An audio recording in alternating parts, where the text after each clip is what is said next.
Hank? Yep. I saw my parents try to function with coffee. Every morning they stumble around until they have that first pot of coffee. I said, I don't think I want to live like that. Live like that. There you go.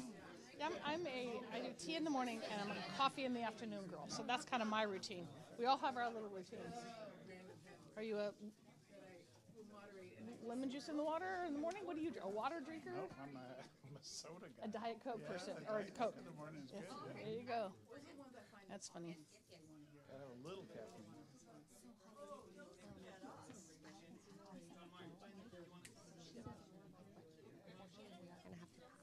Yeah, it's fine. Back and forth. Yeah.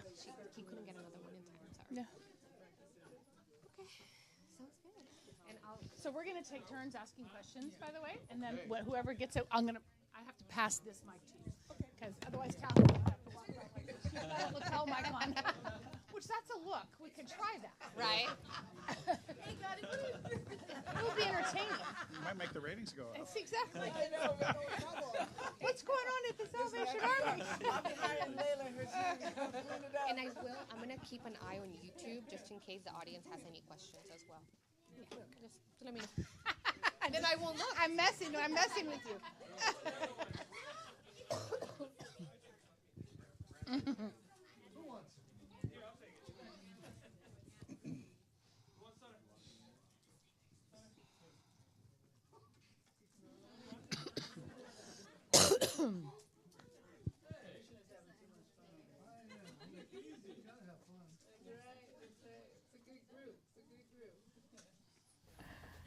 All right. Yeah.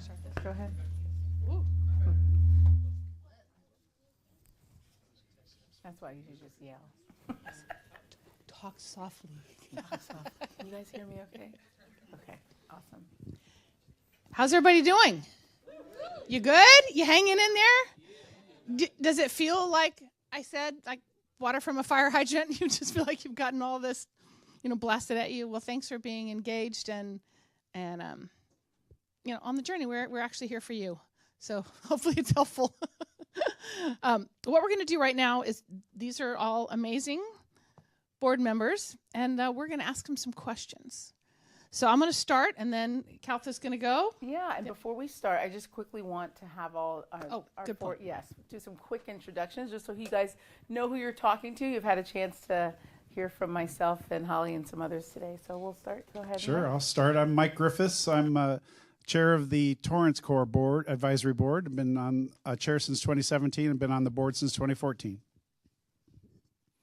I'm Chad Sparks. I'm on the Territorial Advisory Board. I've been there for the last few years, and I'm a local resident, actually, just over the hill.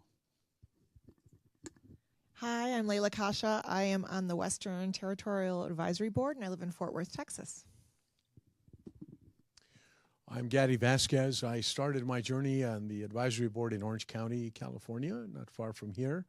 I serve on the Territorial Advisory Board and also have served on the National Advisory Board of the Salvation Army for well over a decade. Yes, of course. Okay. So now I'm going to ask this first question. I'm going to ask Chad and Layla. All right. What do you enjoy the most about your board position, and what is your least favorite part? Be honest. Okay, honest. So my journey with the Salvation Army has been a long one. So for me, this is really a way for me to give back. But it's also a confluence of communities. You know how they say that each person is basically living in their own perception, right? Like no one actually lives in the same world as another person because we each have different perception from all the ways that we've experienced life and all the people we've known and all the things we've learned. So like for me, the Salvation Army is one of my communities. So my parents met because of the Salvation Army very long time ago, and I grew up in the Salvation Army in Honolulu, Hawaii. So being able to come here when I moved here and go to like the Torrance Corps, see a lot of people that I knew, and then to join this Territorial Advisory Board was just an amazing opportunity for me to give back, to continue to be involved with the Army in a way that I hadn't been before. But what I found also is that it's just been such an amazing confluence of people, like incredible people that everybody's standing up here today. Being able to meet these people, being able to work with them on problems that are very important in today's world, and being able to help people through everything that we do in the Army has just been, it's a little bit mind-blowing. It's tough to really wrap your mind around how big the organization is and what we're able to accomplish. So that really is my favorite part of being on the board. My least favorite part is it's very part-time for us. So we get a little glimpse into it, but we're not doing very much of the work that you guys are all doing. So there's a little bit of FOMO there, you're like, I wish we could act more on this, or the commissioner will tell us stories about, Maui or things that we're doing, incredible things, and we're not able to be there actually in person ourselves. So that's a little bit hard. But. Okay, so I think, so my favorite thing is really being able to use my expertise in a helpful way. So marketing and communications and PR, some of you guys were in that little breakout, is not something that charitable organizations are super, super strong at, and it's a little bit scary. So for me, the ability to have that expertise and be able to lend that to a group that I think it has so much value for really makes me feel good, because this is also my way of giving back. I didn't grow up with a lot, and I've been very blessed, and so my opportunity to give back in that way and use kind of my secret sauce or my special gift to be able to do that is very, very helpful, because we can all write a check or do all those things, and that's important too, but it's nice to be able to use your God-given strength in a positive way. So that's probably my favorite thing. My least favorite thing, and I know Mariana's going to smile at me when I say this, I wish the board was a little more prescriptive. I would like to be able to have an actual takeaway. So I'm with you. We don't get to do a lot of it, but sometimes it's like, oh, those are really good ideas we're floating in the board meeting, and then we all go away and we come back the next quarter and it's like, did we do any of those? I don't know. Did we give them to someone else? So it would be nice for us to get a little more hey, sister, that's a great idea, but you need to actually go do it. So a little bit more prescription. We all have really busy full-time jobs, and I get it, and sometimes we can't, but I think it's important then to say we can't, but a little more of us, how can we actually help? It's difficult for us to know. I don't work in the nonprofit space in my regular job, so it's difficult for me to know how I can actually help when I have an idea, so I think that would be helpful. Excellent, Chad. You can hold on to the mic there. Oh, sorry. Yeah. So Chad and I are class of 2022. We were inducted into the Territorial Advisory Board, so he's my teammate. And so I want you to talk a little bit about being a new team member, a new board member. What's a piece of advice you would give to a new board member? So I've been new on boards a few times, so I'm good at, I have some experience there. But specifically for a Salvation Army board, I think that a good piece of advice is not to put too much pressure on yourself as a new board member, really to take it all in, because there's a lot, right? It's a huge organization. Even at the core level, there's a lot of moving parts actually, and most people don't have any visibility into that. So I think knowing that it's going to take a little bit of time to really understand everything that's going on is helpful just mentally, so you don't get overwhelmed when you're, people that have been on the board for 5 years, 10 years, they're throwing around all these terms. They know so much more than you, but just take it in. You'll get there. All right, Ambassador Vasquez, here comes your question. How would you like to be utilized by the Corps? And then I'm also going to ask you that same question, Mike.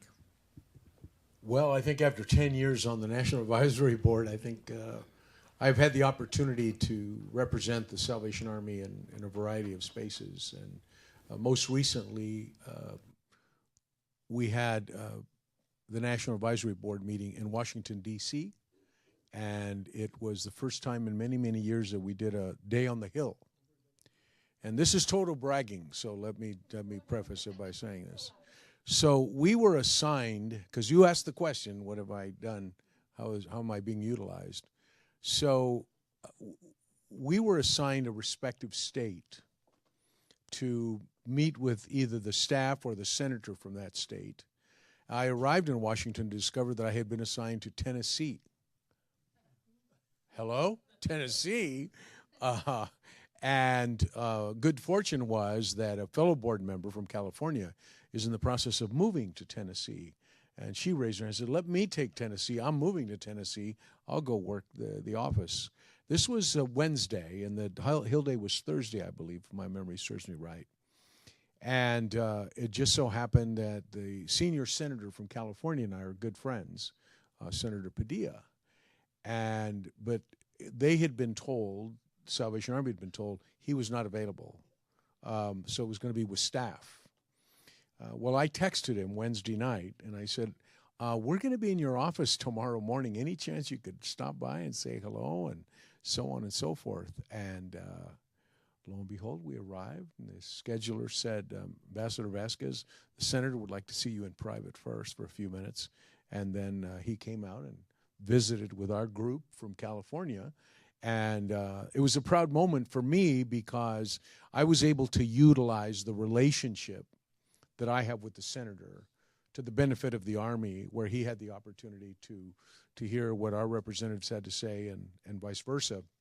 It was a brief conversation with him, with the team, but nevertheless, the fact that he took a moment, took time, took a photo, and so on and so forth. And I mean, I'm just being totally blatant here, so pardon me about this. But the next day when we reported out, each member of the NAB reported out how their state visits went, most of them could not claim to have met with their senator in person, but we in California had full bragging rights and to say, yes, we actually met with our senator from California, the state of 40 million people and the largest population center in America.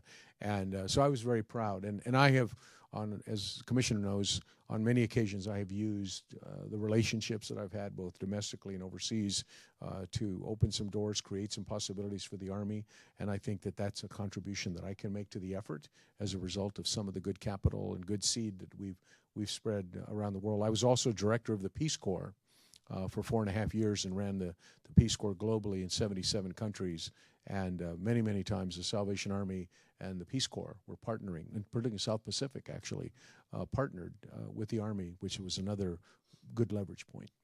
Yeah.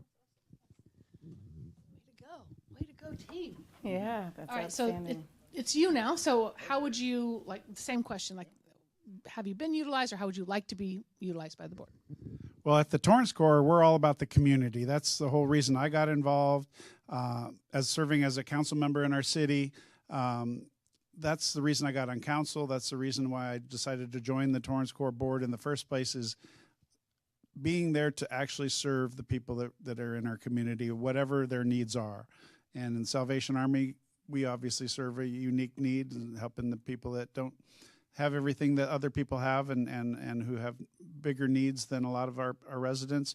But nonetheless, serving our community is the key thing for me, and I'm so proud to be a member of our board and now chair of the board for the last 7 years to help bring people on who have that same passion for serving our community. And one of the things I've said about our Corps, and it's an unfortunate comment, is most people don't know what our Torrance Corps does in our community. And so my mission, and it has been for quite some time now, is to spread that word amongst the community about what we do and let the community know so that they recognize, hey, there's people here doing lots of good work for our community and doing a great job. And with all the help and support that all of you provide to us as a board, I'm just thrilled to be a part of it, and you know, use me any way you can as long as it's for serving the community. That's so good. So Layla answered our kind of biggest challenge kind of already in her least moment. So we're gonna go to question 5 about the Corps partnership. Okay. Yeah. Sorry, back to me. It's musical mic. Well, Chad, how does a board member partner with the Corps? And then Ambassador Vasquez, same question. Okay. All right. So for me, the operative word in that question is partnership. So there's going to be some give and take, and the board member should go into this partnership knowing that.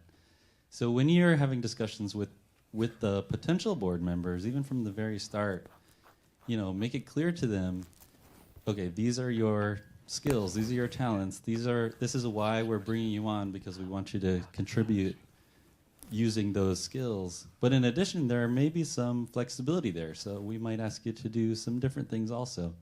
And it's a partnership. There'll be some give and take. So they will be joining the board for their own reasons, and maybe take some time to understand that as well. So there can be some joint decision making, and then they'll be able to feel a little more invested in the things that are going on with the organization. I think that's a really important thing to do, so they don't feel that they're just spinning their wheels and aren't contributing at all. I think that's important to help them to feel invested.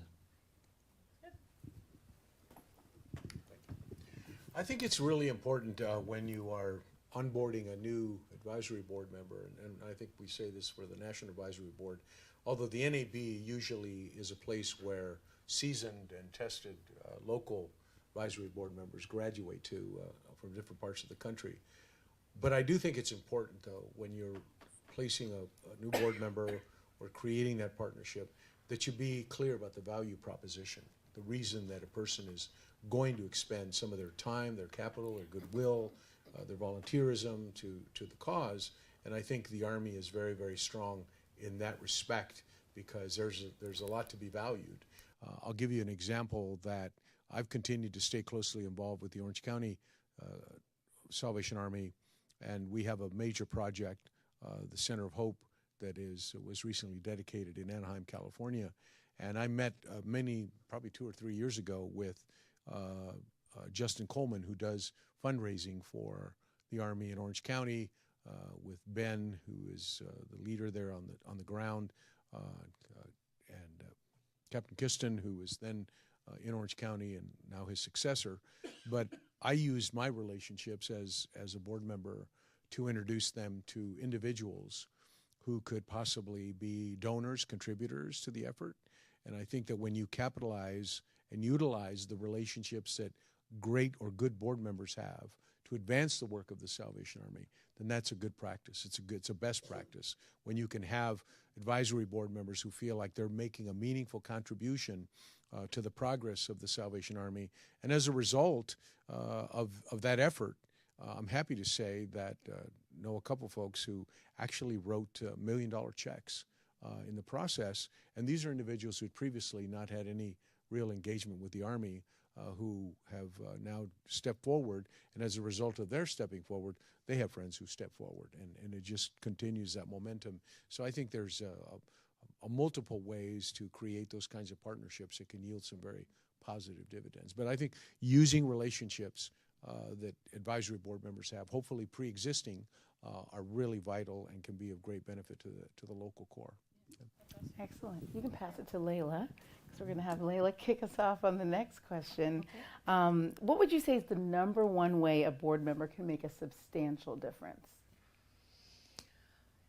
I think I'll speak for myself. I think creatively looking at the Salvation Army from a different lens. So for me as a business person, I just have different ideas. I think differently than people that have been in the service space for a really long time. So just creative thinking and your connections is a huge deal. You know, Joey and I talk a lot. I'm in the grocery space, and I know a lot of people at Campbell's and, you know, Procter & Gamble and all these people. And it's like in the surface, it's like, who cares? And usually I'm like a big who cares person. But a lot of time it's like, man, you guys could really use those connections. They're tossing millions of pounds of food into the trash all the time for reasons that don't matter to us. For us, that food is perfectly good and servable, and for a food bank or it's like dented can, like that stuff doesn't matter. The wrong package doesn't matter. It's what's in the package. The dates are good. The food is good. They can't sell it, but we can use it. So those kinds of connections are really huge. I think looking at people that are going to sit on the board that have different types of experience and different types of connections. Gaddi has really great political connections. I have zero of those, but I can call the guy at Campbell's if you guys need if you guys need 15 truckloads of soup, I can probably help you. So I think looking at diversity on the board, not just from this type of diversity, but from experience and from space, like what space are they coming from and how can they fill a gap that we clearly have, is really big. We talked a lot about this in the marketing breakout, which was, when you're building your board, a lot of people don't know marketing, are afraid of communicating. So when you're building your board, fill the gaps. When I hire people on my team from a business perspective, I hire people that are not like me, meaning I have a lot of process and, very ticked and tied people that work on my team because I'm not that person. I'm like a creative thinker and I have a lot of ideas, but I need those guys to be able to go do those things. And so hiring the people that don't do what I do is really, really important. And I think the same thing about a board. Like when you're looking at your board, how is it diverse from what you bring to the table? So, yeah. What's just been said, can I add one thing? I think what's really important for the Salvation Army today, and a lot of organizations are coming to the realization that as California has gone and is still undergoing demographic change, a demographic shift, that boards are going to also have to represent that diversity, the ethnic diversity piece, because there will be relationships amongst those board members of color, if you will, who are going to have relationships where they will be able to tap into sources of funding, support for the Salvation Army, into the future. Orange County, where I'm from, is now 36% Latino. Therein lies organizations today are, to your point, are scrambling to how do we reach that community? How do we market to that community? How do we appeal to them so they become aware of what the Salvation Army is doing in Orange County? And the fact that the Latino community is a tremendous beneficiary of the services that Latinos receive in Orange County through the Salvation Army. But do the influencers know that? Are they aware? And are the potential donors to support the Army in the future aware that the Salvation Army is doing great work in those communities? I would submit that we've got a ways to go in that respect. Progress is being made, but it's work in progress. Yeah. Thanks for sharing. And thanks, Layla, for those comments. Those were outstanding. I just have one little thought about that as someone who came on the board, and where I'm different than all of them is I'm from the ministry world. So I'm not a business person. Don't give me a spreadsheet, I'll throw it right back at you. I mean, I've had to learn to work one, but that's not my thing. And so I was so, like when Commissioner Hodder came and talked to me about being on this board, I was a little bit like, huh. But so all that to say, it's okay to ask someone, a pastor from your local community, to be on your board, because they can actually be your friend. Like, they have a ministry mindset. They're going to see things differently. You need all of these people. Don't just have pastors, because we would preach to each other and get nothing done. So don't do that. But so it's okay to have one. I think it's great to actually, and so what I did in that regard is I host a conference in Los Angeles, or I did, that we packed the Dolby Theater where they had the Academy Awards. So I have thousands and thousands of women in there, 200 churches represented, and I highlighted the Salvation Army so that we gave toward the Salvation Army. There was projects that were funded because of that, and then it opened the eyes of these other 200 churches to the work of the Salvation Army. And so that came from a ministry mindset. So I'm just saying, just while you're piecing together the thoughts of who you can have on a board, don't overlook someone who's actually leading a church in your community, who could actually come alongside you. Okay, that was that. Yeah. Next question. Mm-hmm. Okay, TSA. this, Mike, here you go. In regards to the board member experience, what does it look like while serving on an advisory organization in the TSC? Well, as long as our staff feed us, we're happy. If we have some food in us, then we can actually do some work. And to me, the board experience is developing the passion about what the Salvation Army's mission is all about. And if I can take my passion for the Salvation Army and extend that to our other board members so that they develop that passion, then everything happens automatically after that. It makes it so easy when people are speaking from that place of feeling about what we're doing, and that they buy into that themselves. If they haven't bought into it, then they're not going to be effective in spreading the word about what what we're trying to accomplish. And so to me, it's so important to instill that passion in your members and your board membership, and make sure that they can then take that forward, and whatever tasks we're assigning them to do, they can share that passion in what it is they're doing, whether it's ringing the bell, whether it's running a fundraiser, whether it's doing an open house for our core facilities, whatever they're doing. If they share that passion with what they're doing, it becomes obvious, and people want to buy into that, and they want to be a part of it. And that makes it so easy. And that's how it works for me, and everything I try to do for our community is I get into the passion of what it is we're doing. If I don't have that passion, why am I doing it? So. Yeah, I really like that response.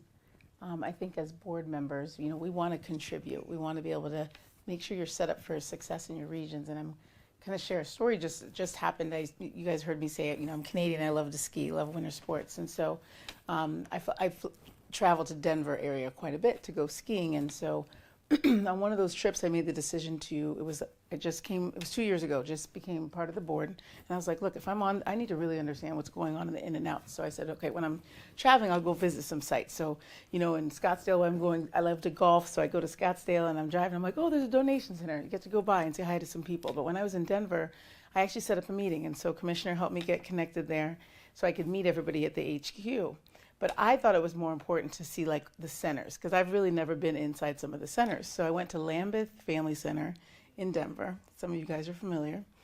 And I was in there, and great, like the food and the staff, and but I walked around and they toured me around, and I was, I like, there could be some upgrades in here, because when I walk into a building, my question to myself is, am I going to stay here?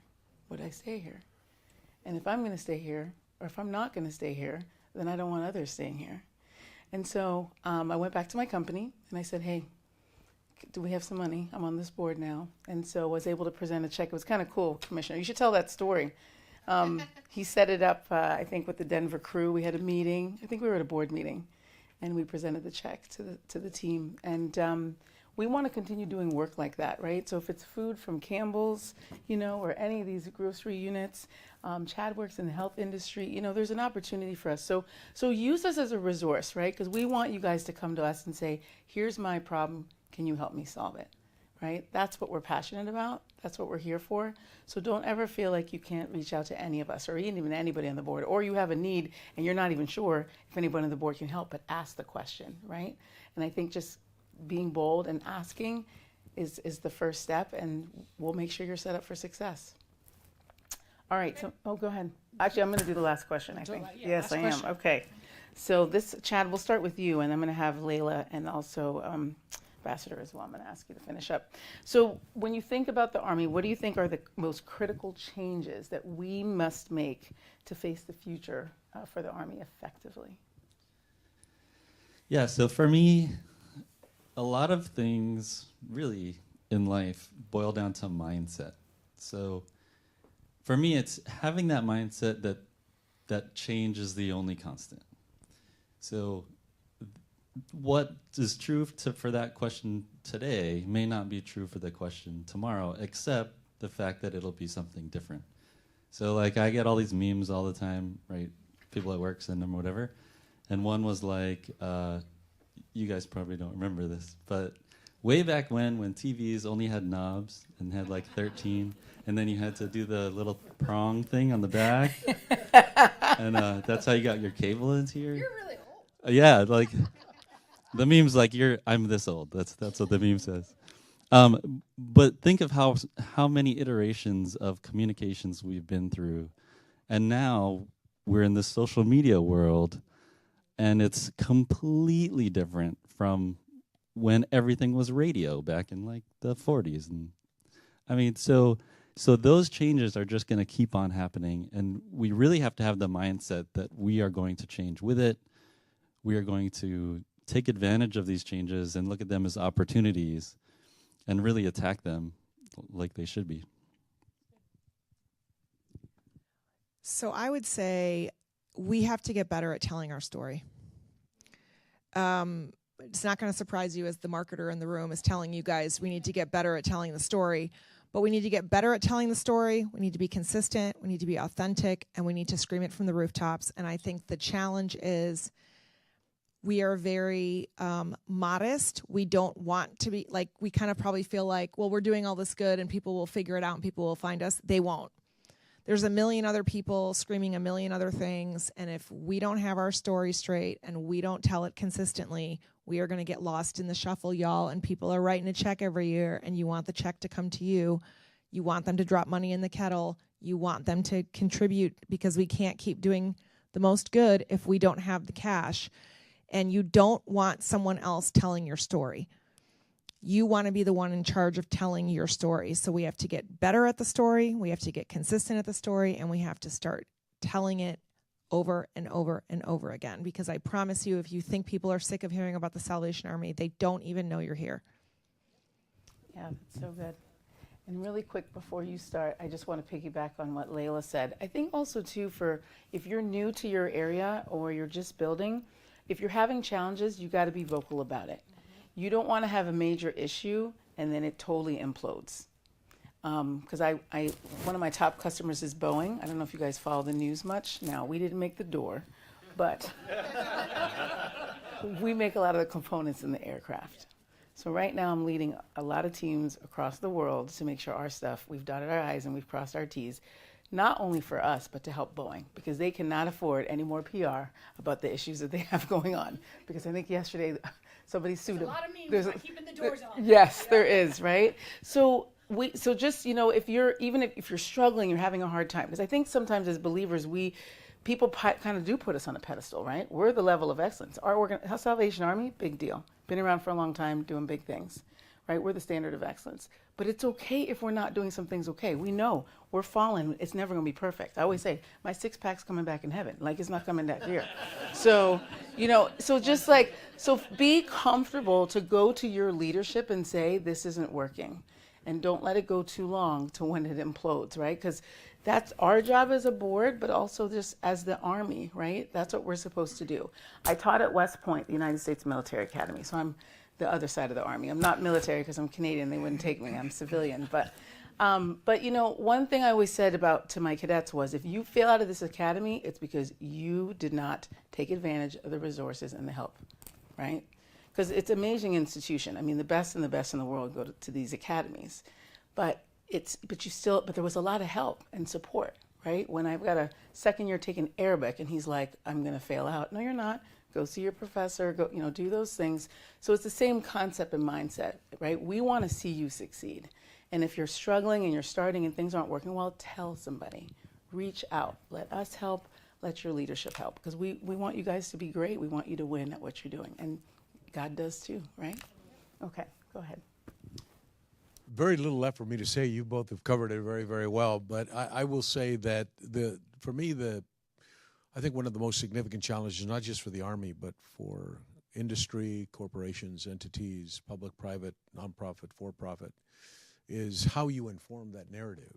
It's one thing to know the story, but how do you convey that story to a society that is pivoting, is constantly pivoting? I mean, AI, a day doesn't pass that people don't talk about generative AI or AI and whatnot.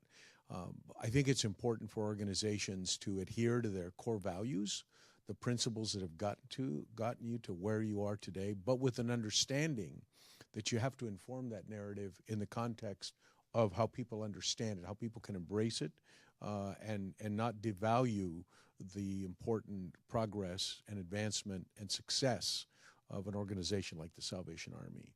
I remember years ago, Peter Uberoff, who most of you may not remember, but Peter Uberoff was the CEO and chairman of the LA Olympics, which is interesting because they're making a full circle in 28. But Peter said something to me when we were talking about how you raise funds that has stuck with me, and I think it applies in a broader context. And he said, when you do fundraising, it's not how much you ask for, it's who makes the ask. And that's what will tip the scale in a lot of cases, with big donors particularly, because they sort of look at each other to see, what are you supporting these days, and maybe I'll support it too, kind of a thing. With the Army, I think it's an opportunity to be the voice that makes the ask, as opposed to, we're not asking for money here, and that's not what this discussion is about. But having the ability to inform that narrative, to achieve a decision that is favorable and supportive of the Army, I think will be a critical imperative going forward. And how we inform that narrative, how we spread that narrative, and how we do so in an increasingly diverse community is also a challenge. We've, at the national, not to prolong this, but at the national board, one of the things that I've urged is that we do more in Latino media, because you have Spanish broadcasting outlets, Univision, Telemundo, and others, and other nationalities, other communities that also need to learn more about the Army. So it's work in progress. How we frame, how we shape that communication is critically important to the Army's future, as it is to so many. Excellent. Thank you so much. Can I just add a thought to that? Yeah, sure. So, I harped with Dan on the phone about this, and he was like, what would you like to see change? I go, well, you got to start thinking younger.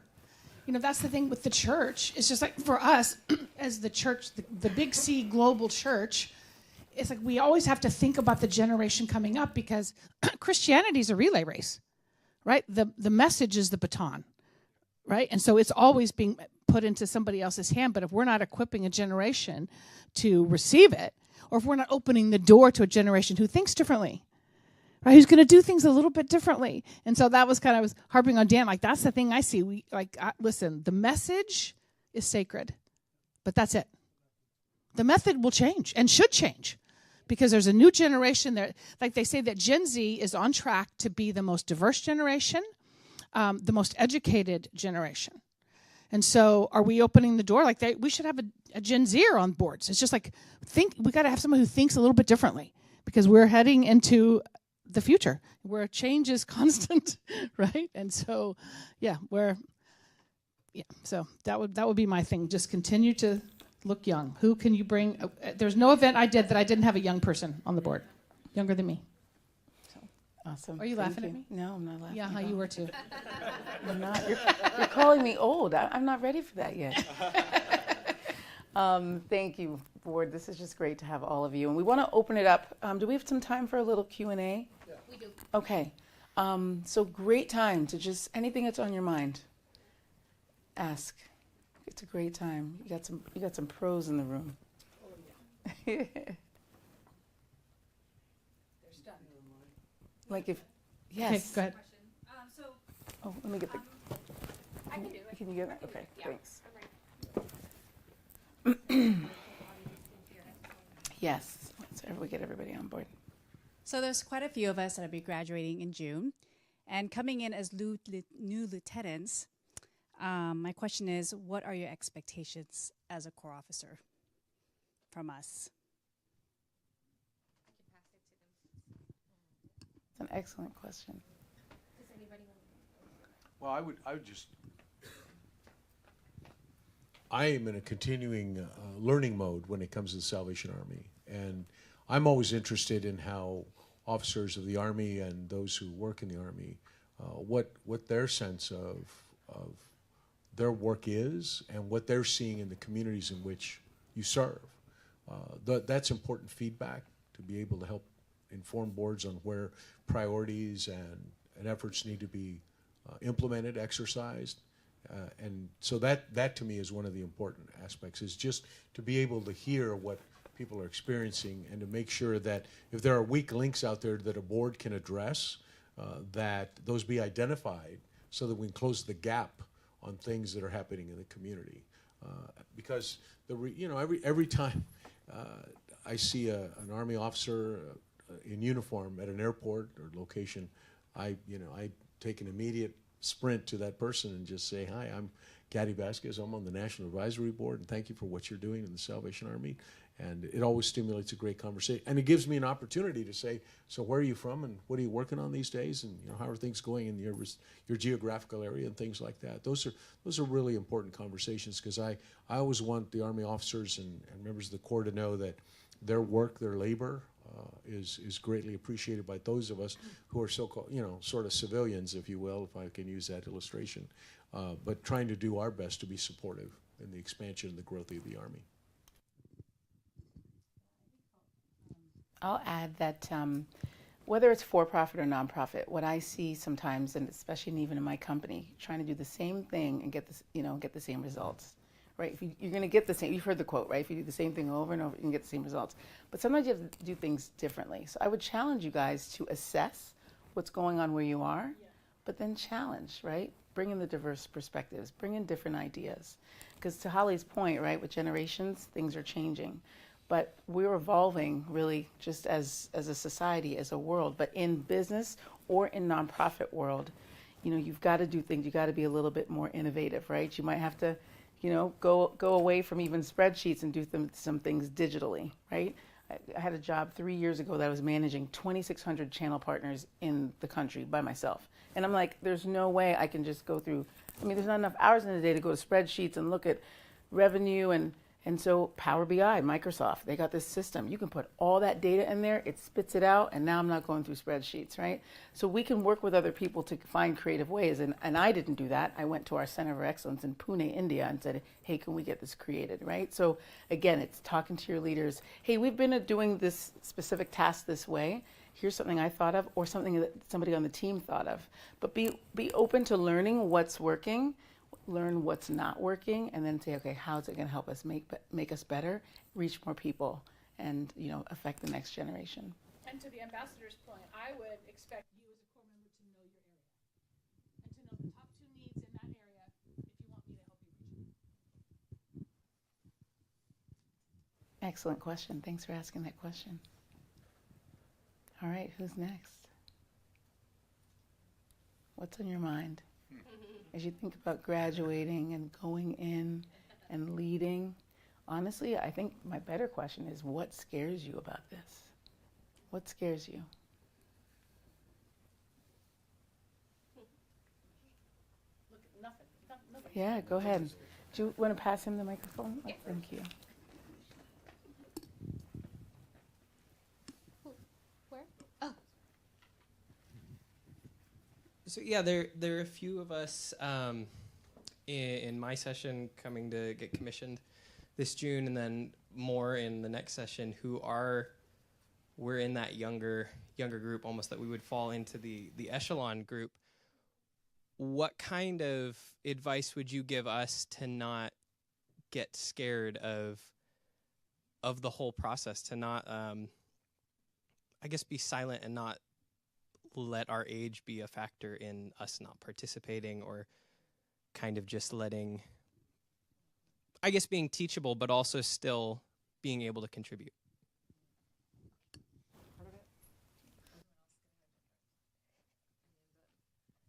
This doesn't help, but I think, being brave is being scared but doing it anyway. And I would say we really need you guys to keep pushing. And I hear this a lot at my company. I joined a company was 78 years old, and I would not shut up about certain things. Like, I know you guys are sick of me telling you we need to advance this AI stuff, or we need to do more on Facebook, or we need to do this digital stuff. We need to take everything off of being on spreadsheets, and we need to put everything into SAP. Like, we have to make these moves or we're going to pay. And a lot of times it's like, yeah, we don't have time for that. We're just trying to keep our head down and keep going. You have to keep saying it. You have to keep bringing it up. You're not going to get in trouble. You might hear like, yeah, we're busy on other things. I think it's really important for you to keep saying, I know, but I'm boots on the ground, and I'm telling you this is the trend. Here's what's coming. The tsunami is coming. And if we don't pay attention to these things, we're going to be in trouble. If you are too scared to say something, you just have to know, like, again, being brave is being scared and doing it anyway. Keep pushing, because nothing will change. And there are a lot of people sitting in seats that have been in their seats for a long time, and it's not that they don't want to do it. They just probably can't even conceive of a different way of doing something because they've been doing it for so long. But it's going to require this fresh blood in the room to say, I'm looking at it differently, and this is what I see. And someone will hear you. So I just want to add to that. So the kingdom of God, right? We're advancing the kingdom of God at the expense of the kingdom of darkness. And that never comes easy, right? It's not like we're opening up a Baskin Robbins, No offense to Baskin Robbins, I love the ice cream, but you know what I'm saying? So there is a cost to that. So there's always a danger, right, when you are invading, right, enemy territory with the light of heaven, right? So yes, you're going to have to be brave because you're stepping into new territory. But I also want to let you know you're not alone, right? Sometimes we feel like when we're stepping into the new, it can be very isolating. And honestly, if you'll excuse me for being spiritual a minute, I think that the enemy wants us to feel a little isolated and alone, and like you're the only one that doesn't know what's going on. You're the only one that doesn't know how to do it. So I just want to encourage you, you're not alone, right? And the other thing I want to say is that when you're engaging in a new community, and there's people who are older and wiser, perhaps around, ask questions. Ask them questions. Right? Don't discount. Ask questions. That's some of the best ways. So when Jesus asked way more questions than he answered. Right? Over 300 questions Jesus asked. It's not like he didn't know the answer, by the way. Right? He's asking questions. And so I think sometimes we overlook that style of communicating. It's like ask questions of someone who's perhaps has some wisdom that you might need. Just ask questions. You don't have to have all the answers. I would much prefer someone who's younger coming and asking me questions than them telling me stuff and they haven't lived it yet. Right? So it's okay to ask some questions. You got this. Okay, so I'm an internal medicine doctor by training, and 25 years ago when I started medical school, I looked like I was still in high school. But I put on my white coat, I walked into the patient's room, and of course they would all say, exactly. Like, what are you a doctor here? Like what? But yeah, exactly. So so that takes some getting used to. But you move forward, like everybody's saying. You have a conversation with your patient or whoever you're talking to. You know, you keep wearing the uniform and you live up to it. So you share with them this conversation and they start to realize that, oh, you really do know what you're talking about. Oh, maybe I should listen to you. Maybe I do respect you.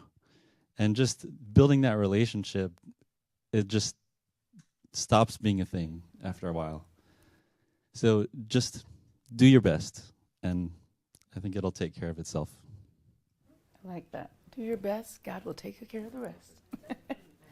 And I was just going to add accountability. So having accountability. Do any of you guys have accountability partners just in general now?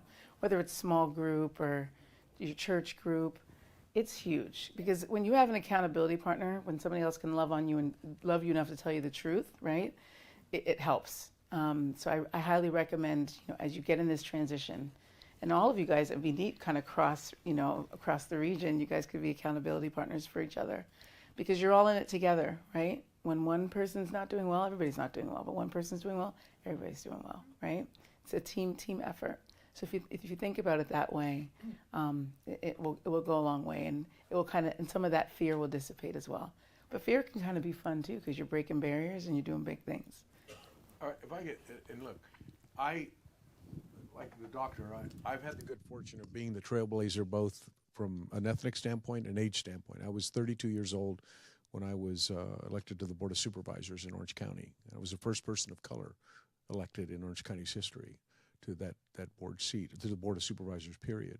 So when you are the youngest and, your colleagues are in their 50s and 60s, and now, of course, I'm looking at the young ones and thinking, wow, how times have changed. But the reality is, for me anyhow, and this is sort of the mechanics of certain things, is building yourself a brain trust of people that you can go to can be helpful in those moments it's those challenging moments that will come. I've been fortunate to have a circle of brain trust people who are close and have been there when I've needed it the most. People I respect, people who have experience, and people whose judgment I value. Can be very, very helpful, especially, look, I've done some recent reading on the state of churches, pastors, and ministries and whatnot, and frankly, to be totally candid, the numbers are not that impressive. I mean, there are pastors who are suffering, enduring the isolation, choose to walk away from their ministry or their pastorship. Church attendance is down in many parts of the country. But you have a very special calling, and God has called you to a purpose. And there will be times that all of us, and I've been there, as I've said, that you need to reach out to a circle, to a brain trust that can inspire you, motivate you, and renew whatever needs to be emboldened in those moments that will come, undoubtedly. So kudos to you for raising that question. It's really important. Yeah, it's a great question. Yep. And just in failing, we're all going to fail because we're all fallen. We know that, right? So just fail fast, learn from it, and be that much better, right? And when you have those failures, tell somebody else about them so that they don't make those mistakes either, because it helps everybody else, right? So if you think, just keep, think about the winning, the opportunity to win for Christ. You just do it. All right, Holly says we're done. No, stay here. Stay here. I'm going to ask the Territorial Advisory Board members if they would come down and join and stand behind this group. And I'm going to ask you, you've sat through this day, a wonderful day. I have to tell you, I've been an officer almost 30 years, and I learned stuff today. I was taking all kinds of notes. So put it back on you. What did you learn? What stuck out in your mind? What takeaways did you have from today?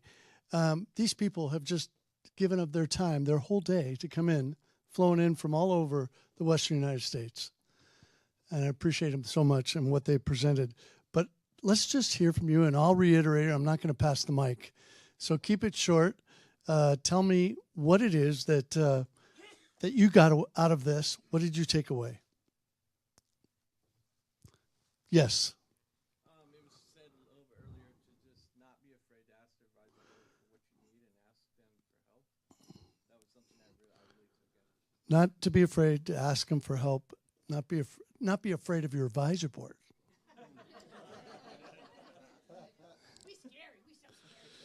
You said, what would you do if I was a new lieutenant going into a community? I'll tell you what I would do. And I didn't do, but I would do it now. I would go meet every one of them at their place of work, and I would ask them questions and get to know them, who they are, first of all. And then I'd probably ask them questions like, what are the needs in this community? What do you see? You're the person who's new.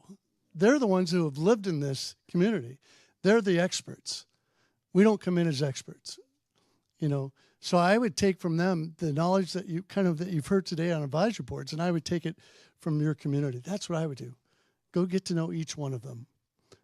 Remember, the key throughout this day that we've talked about is relationships. We talk about it in terms of church growth, your congregation. That's part of your congregation. Okay? These folks are part of your congregation. I have done more weddings for advisory board members, funerals. Did a little infant on one of my advisory board members. I've been to more parties.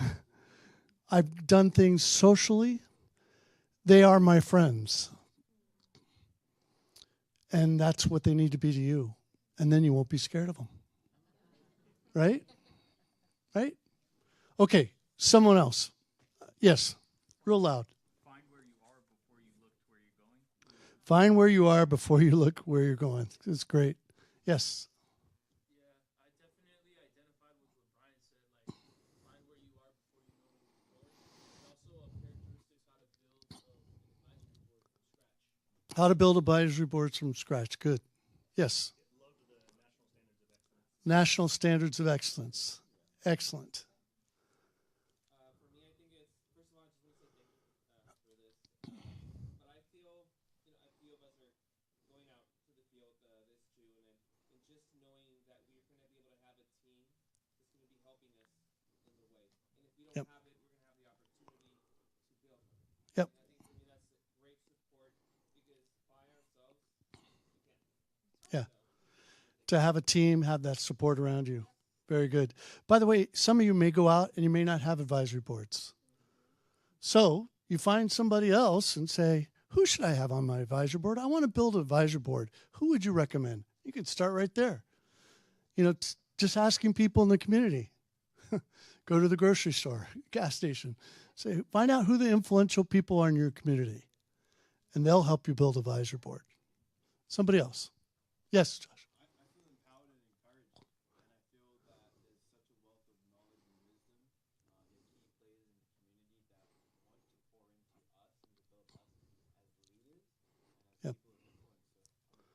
empowered, encouraged. They want to pour into you. Those are very important things because that's, I think, what they all want, right? It's exactly what they wanted from this. Anybody else? Folks, this has been, I mean, these people, you can see their hearts. And it's no different necessarily in whatever community you might go to. These are people who want to come alongside the Salvation Army. They want to come alongside you and help you to build the kingdom of God and to build relationships and services to the people in need. That's our mission. And they're here to help you do that. And that's, so it's invaluable. Your advisory board is invaluable. You can already, number of reasons. First of all, I had an officer who had a very critical illness. I didn't know where to go. The officer, they couldn't figure it out. I called an advisory board, Rick. I called Rick and said, Rick, I got an officer who's hurting in need medically. What can you do? He called one of the world-renowned medical doctors that he knew, and we made that connection. They will network for you. You don't have to do it. They know people. They're in the industry. They know people, or they know of someone who knows somebody, and they can connect you. Utilize that. I always say an advisory board is to advise. They're to be your ambassadors, but they need to know the story. You heard that today? They need to know the story, but far better that my advisory board tells the story than me telling the story. You know, and they're going to share it with their friends and their friends or their work, their employees. Advisors, ambassadors, and affluence. Affluence, I'm not talking about money. I'm talking about their connections, their ripple effect of the people that they know that they can help you do what you do. Let me just say this. They're fun. Advisory boards are fun. They're part of your congregation. They're people that you get to know and enjoy with, and they're your best supporters and encouragers. So I have to turn my back to you for a second and say, thank you for doing that for me. Because throughout our officership, we need people like you guys who have come alongside and locked arms with us to make it possible for what we do. People who have volunteered their time, given of yourselves in whatever capacity is along the way. Thank you very much for the gift that you've given to the Salvation Army through your service to us and your friendship. We're greatly appreciative of each and every one of you. What do you think?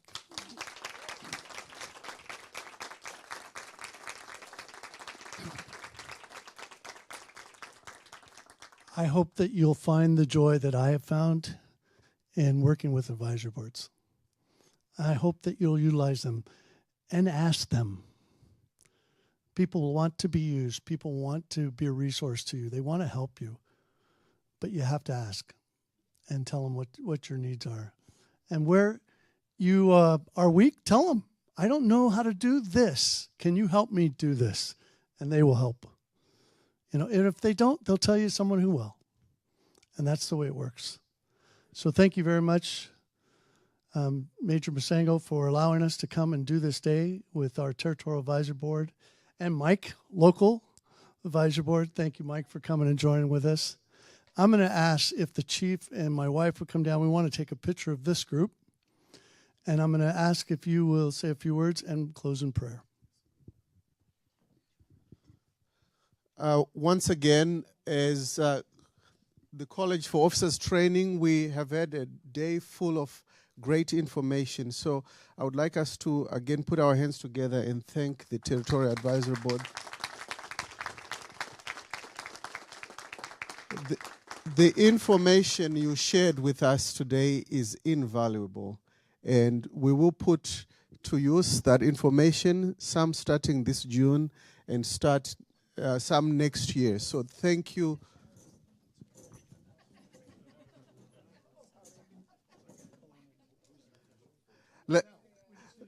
Let's do a picture. Let's do a picture first. Okay, let's see. I was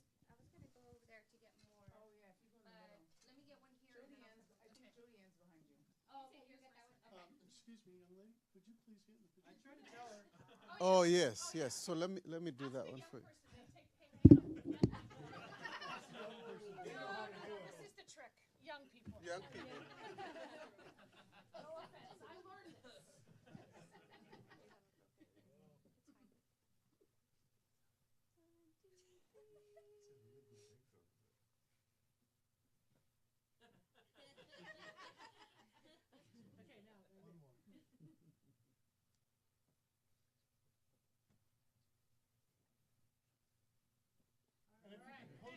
If you could post that, because we don't know how to do that. I don't even know whose phone this is. So the young person took a selfie. We didn't take your picture at all.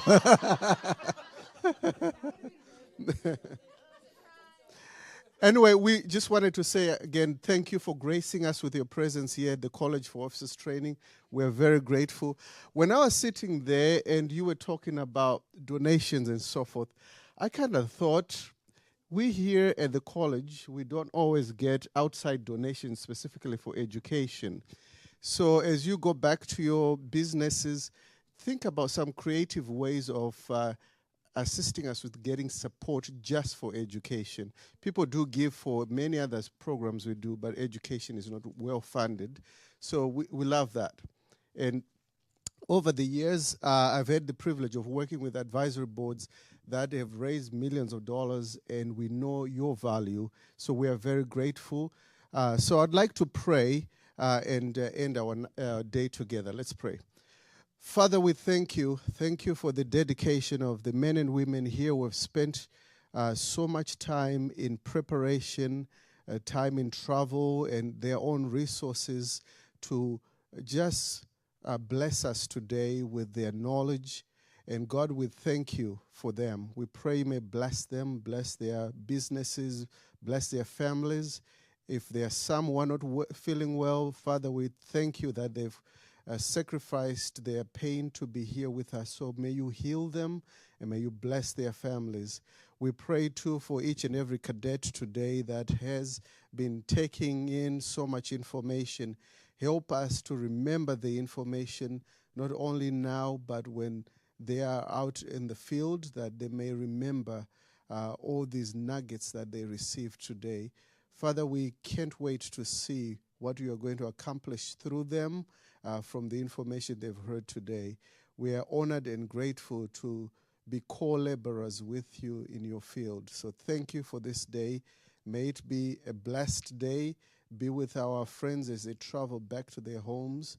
Be with us as we continue to learn here. In Jesus' mighty name we pray. Amen. Thank you so much. Thank you.